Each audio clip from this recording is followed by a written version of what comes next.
Hello, नमस्कार.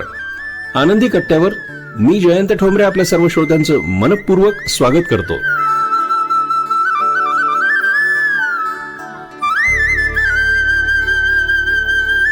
श्रोतो नमस्कार.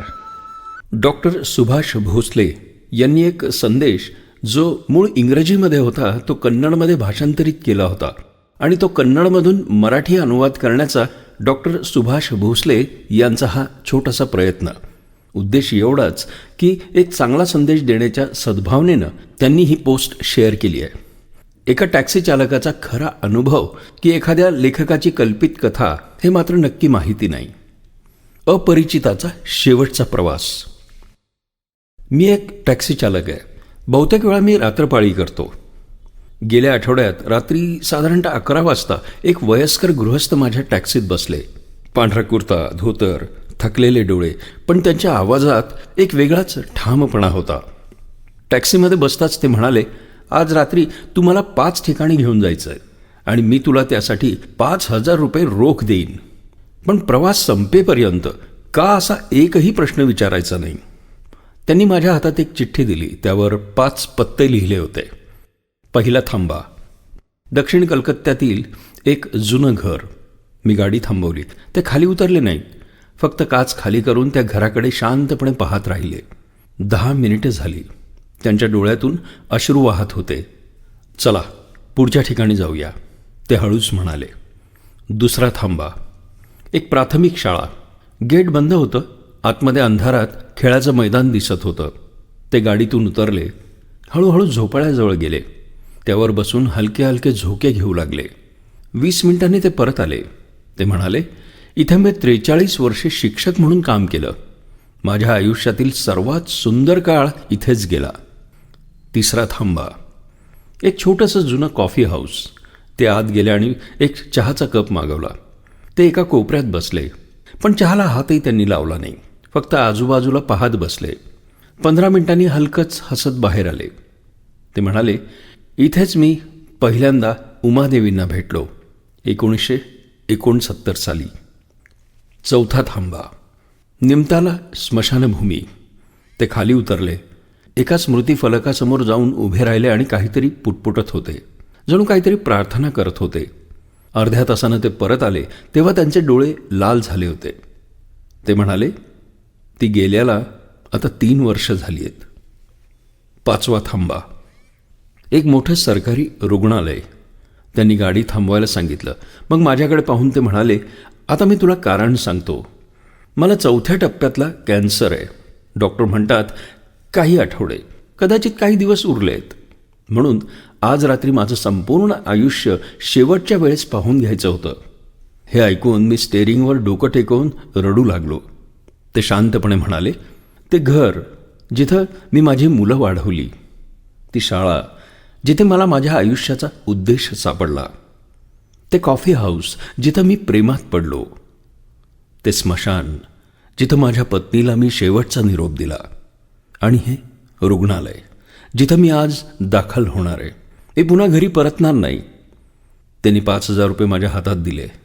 धन्यवाद. तू मला माझं आयुष्य पुन्हा एकदा पाहायला मदत केलीस. माझ्या आयुष्यातील शेवटचा अपरिचित माणूस, पण खूप माणुसकीने वागणारा. मी म्हणालो, नको, हे पैसे मी घेऊ शकत नाही. ते म्हणाले, हे घे. हे देण्यासाठी माझ्याकडे आता कोणी नाही. माझी मुलं माझ्याशी बोलत नाहीत. मित्र उरले नाहीत. पण तू मला निदान 3 तास दिलेस. 3 तास माणुसकीचे. त्याची किंमत पैशापेक्षा जास्त नाही आहे. त्यांनी आपली छोटी बॅग घेतली आणि रुग्णालयात गेले.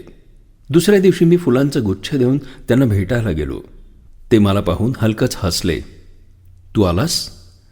मी म्हटलं, तुम्हाला असं सोडून देणं मला पटत नव्हतं. आम्ही 2 तास बोललो. त्यांच्या पत्नी उमादेवीबद्दल, त्यांच्या विद्यार्थ्यांबद्दल आणि दूर गेलेल्या मुलांबद्दल. त्यानंतर मी रोज जाऊ लागलो. चहा घेऊन जायचो. त्यांना वर्तमानपत्र वाचून दाखवायचो. कधीकधी फक्त त्यांच्या शेजारी शांत बसायचो. एकदा ते म्हणाले, मी एकटाच मरणार आहे असं मला वाटत होतं, पण तू आता इथे आहेस. शेवटी एक अपरिचितच कुटुंबासारखा झाला. हेच माझं भाग्य. मी त्यांचा हात हातात घेत म्हटलं, तुम्ही एकटे नाही. दुसऱ्या दिवशी पहाटे 3:17 त्यांचं निधन झालं. मी त्यांचा हात हातात धरून तिथेच बसलो होतो. त्यांचे शेवटचे शब्द होते, सगळ्यांना सांग, अपरिचित लोकांकडे लक्ष दे. आपण सगळे कुठेतरी निघालो आहोत. काही जण जलद, काही जण हळूहळू, पण वाटेत माणुसकी दाखवत जा. तू तसं केलंस आणि माझे शेवटचे दिवस खूप सुंदर केलेस. मॉनिटरचा आवाज थांबला आणि सरळ रेषा दिसू लागली. त्यांच्या अंत्यसंस्काराला फक्त 6 लोक होते. मी, 3 परिचारिका, 1 वकील आणि 1 त्यांचा जुना विद्यार्थी.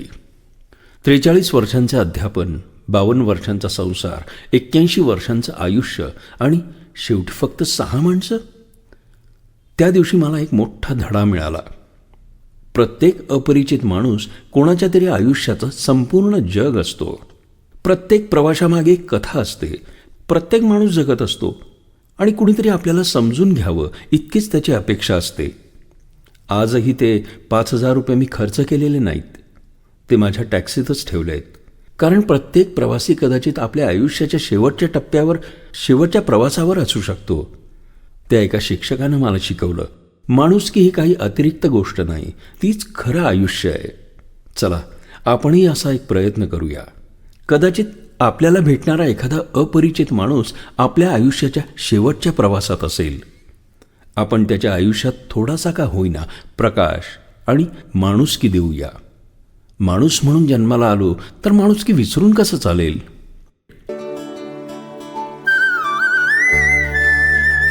यानंतर पुढचा कार्यक्रम ऐकायला विसरू नका, आनंदी कट्टा, रेडिओ जयंतवरून. तोपर्यंत मात्र आनंदी रहा.